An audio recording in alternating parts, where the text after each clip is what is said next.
Баршаңызға қайырлы күн, құрметті көрермендер. Бүгін сіздермен қыс айына осындай ашшылар дайындайтын боламыз. Осындай шыны ыдыстарға немесе пластик ыдыстарға салып, холодильникке, морозилькке сақтаймыз. Видеоны соңына дейін көріңіздер.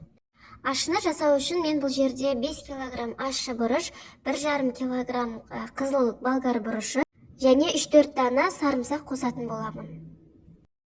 Алдымен ащы бұрыштардың басындағы шөптерін алып тастаймын. Ортасындағы дәнін бәрін алудың қажет жоқ. Тек қана осылай басындағы шөптерін алып тастасақ жеткілікті. Және де міндетті түрде қолдарыңызды ашытпас үшін осылай перчатка киіп жасаңыздар. Дайын болған ащы бұрыштарымызды ет тартқыштан өткізіп аламыз.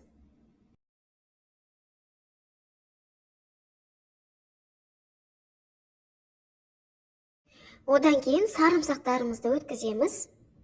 Ащы бұрышпен жұмыс жасағанда абай болыңыздар, беттеріңіз ұстап қалмаңыздар, немесе балаларыңыз ұстап қалмасын, себебі ащы бұрыш өте қатты ашытады.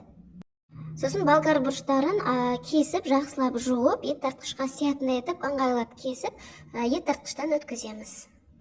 Болгар бұрышын қосу міндетті емес, құр ащының өзімен жасай берсе де болады.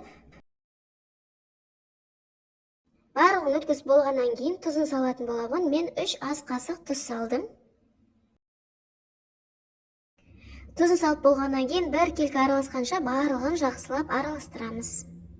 Жақсылап араластырып болғаннан кейін бірден ыдыстарға құя берсеңіздер де болады. Мен бір түнге қалдырып, келесі күні құятын боламын.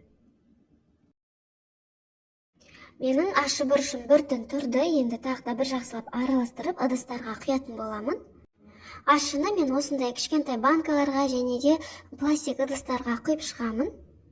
Ескере кететін нәрсе, ашшыны салқын жерде сақтаңыздар, холодильникке немесе морозилькеде сақтасаңыздар болады. Біз болгар бұрышын қосқандықтан, болгар бұрышы тез бұзатын болғандықтан салқын жерге қоямыз. Осымен біздің ашшымыз дайын. Мен банкаға құйылғандарды холодильникке сақтаймын, ал пластик ыдыстағыларды морозилькке сақтайтын боламын.